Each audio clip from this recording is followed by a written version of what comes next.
weapons. He said America created a precedent by dropping atomic bombs on Japan in 1945. Putin doubling down on this war, warning, we'll protect our land with all the forces and means at our disposal. After signing the so-called treaties along with the leaders of the four occupied Ukrainian territories, the audience chanting, Russia, Russia. But on the ground, this is the reality of Russia's campaign. Striking a humanitarian convoy in Ukraine, killing at least 30 people, including 2 children, with more than 80 hospitalized. The civilian convoy of around 40 vehicles was heading into Russian-occupied Zaporizhia to pick up family and take them to safety. Zaporizhia is one of the 4 regions Vladimir Putin illegally declared part of Russia today. President Zelensky responding to the annexation by insisting Ukraine will expel Russia from the entire country and formally applying to fast-track NATO membership. The US unveiling a new round of sanctions. President Biden repeating America and its allies will never recognize Russia's land grab and delivering a warning directly at Putin. America is fully prepared with our NATO allies to defend every single inch of NATO territory. Every single inch. So, Mr. Putin, don't misunderstand what I'm saying. Every inch. And Ian Panel joined us tonight from Kyiv, Ukraine's second largest city. And Ian, President Biden with that strong warning of Putin that every inch of NATO will be defended. But what about these 4 regions, these territories claimed by Russia now? Yeah, I mean, I think on one level it won't immediately have an impact, but remember that Zelensky just applied for fast-track status to join NATO. Now, if that were to happen, which I think is unlikely, then America theoretically could be drawn into this war because of events like that movement of those territories.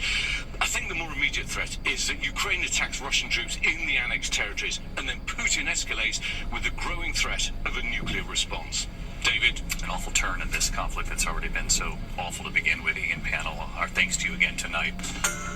Hi everyone, George Stephanopoulos here. Thanks for checking out the ABC News YouTube channel. If you'd like to get more videos, show highlights, and watch live event coverage, click on the right over here to subscribe to our channel, and don't forget to download the ABC News app for breaking news alerts. Thanks for watching.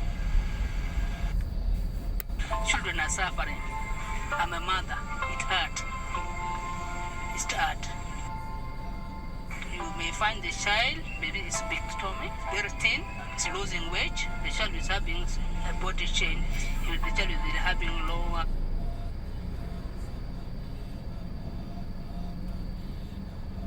What they're eating, and I believe I have a platform where I get to say what so many dads can't say out loud.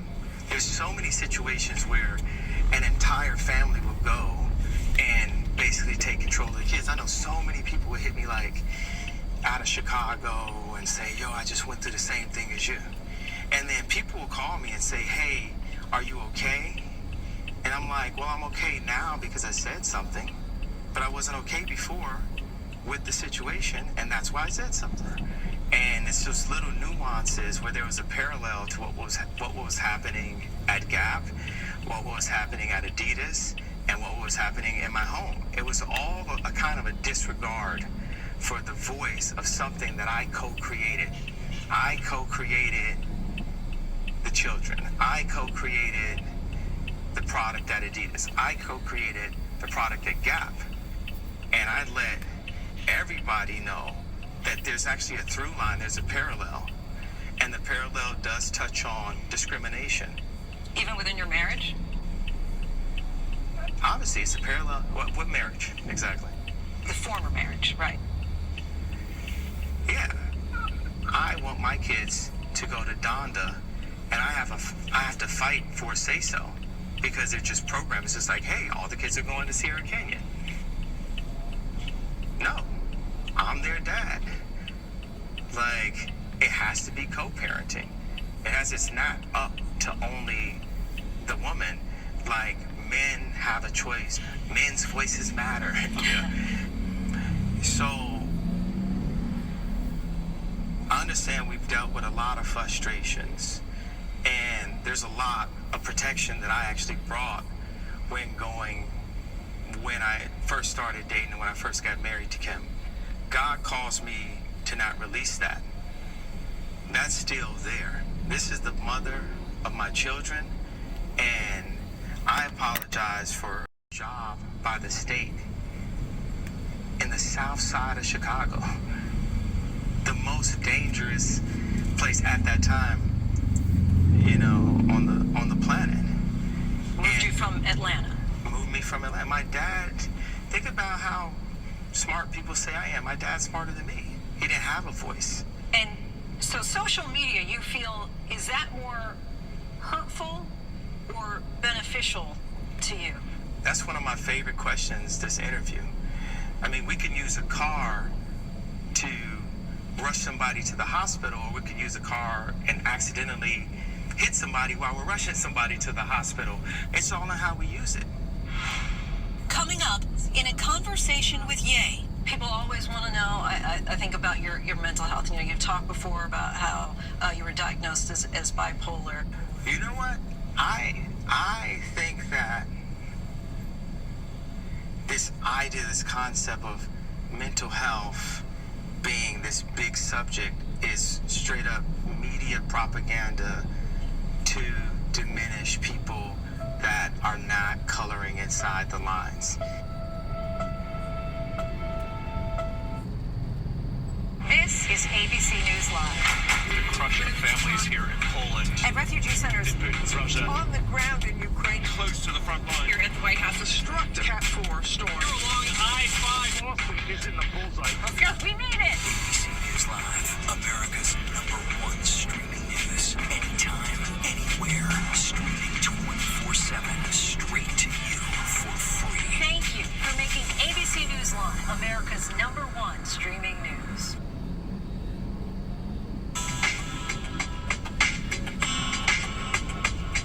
Donda Academy. Give me a sense of why you decided you wanted to create a school and what the mission is at the school. Well, it's a gospel school. We spread the gospel. I grew up Christian. Both my mom and dad were Christian, and it actually started off, it was called Easy Christian Academy, and we started it during COVID. And these are the things that I was interested in, but had to go and work on during, you know, study hall or between classes or after school or on weekends. And to be able to incorporate that, you know, to be a performing arts school, to be a design school, an architecture school, a farming school, an automotive engineering school, a computer hardware and software school, financial engineering, not just financial literacy, and also to teach the gospel. And that is Donda. In this moment right now, for you, because you talked about, you know, being able to have a voice in, for example, where your kids go to school, do you want them to go to Donda Academy? Yeah, absolutely, because, I mean, schools are started with, you know, rich people hiring Aristotle to teach their kids.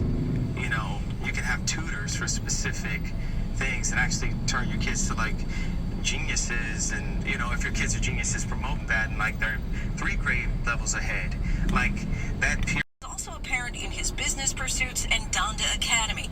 But many are critical of some of his social media posts, leading some to question his mental health. People always want to know, I think about your mental health. You know, you've talked before about how you were diagnosed as bipolar. You know what? I think that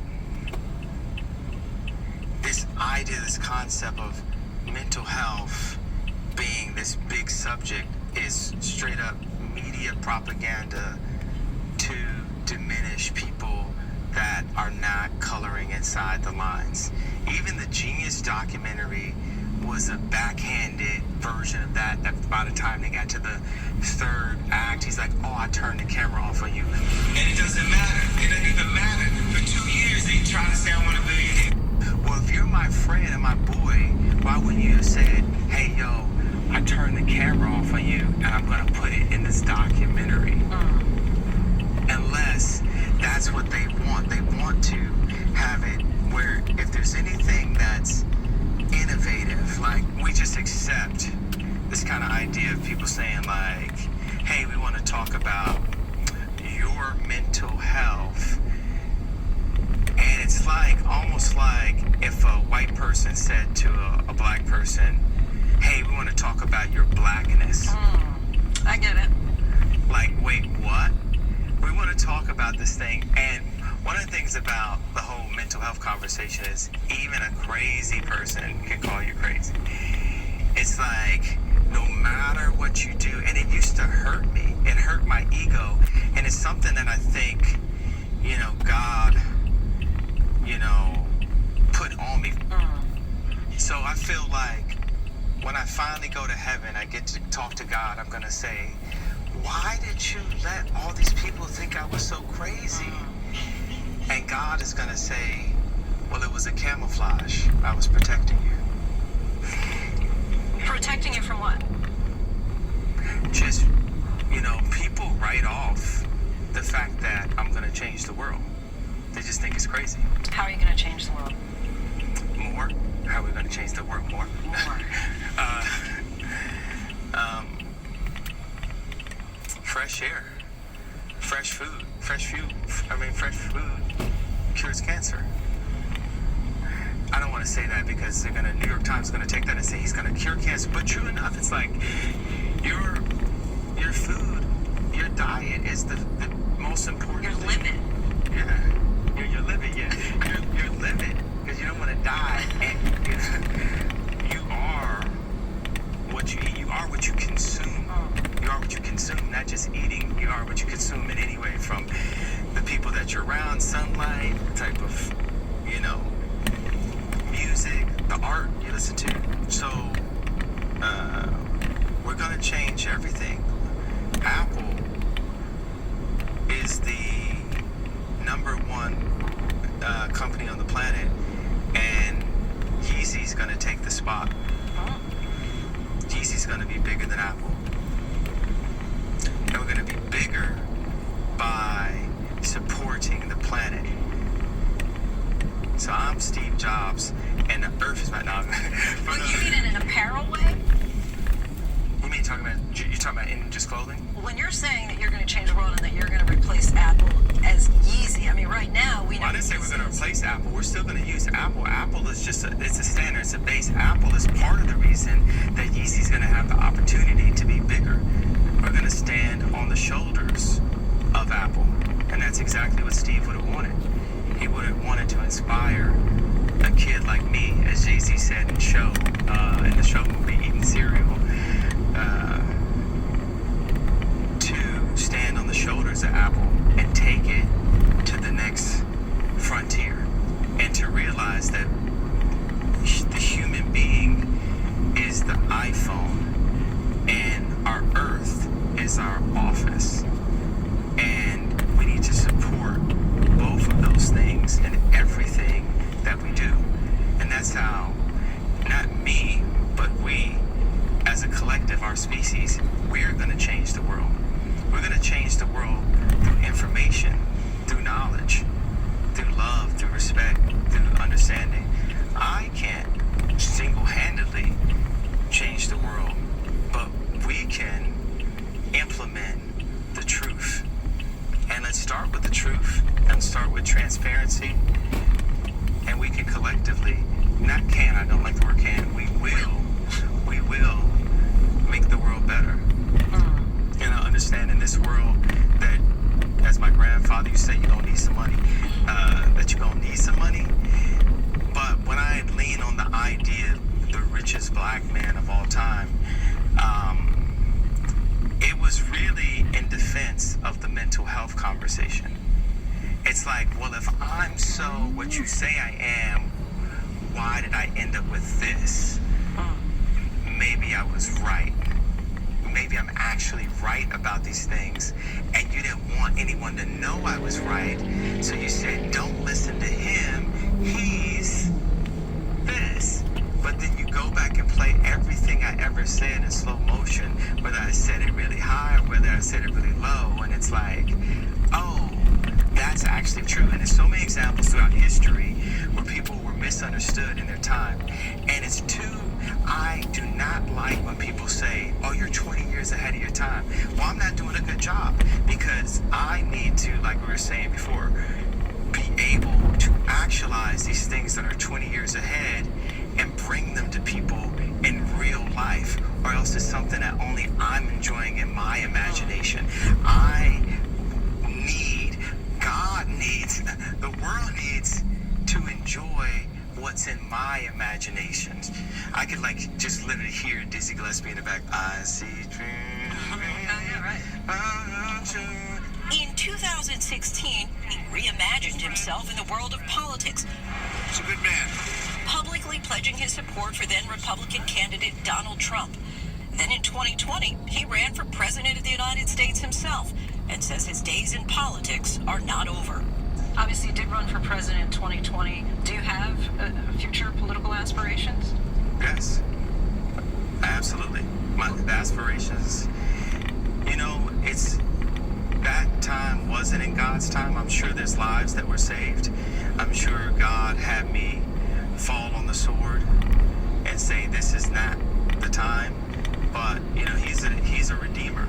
He's given me this oxygen. He's given me this platform. He's put amazing people around me. He's given me new publicists, a new lease on life, new air to breathe, and a new respect. You talked about how we are what we consume, and including who we spend time with. I'm just curious. You spend a lot of time with Jared Kushner.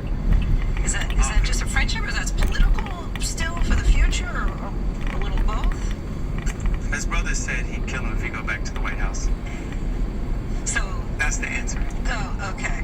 But you still want to run for president?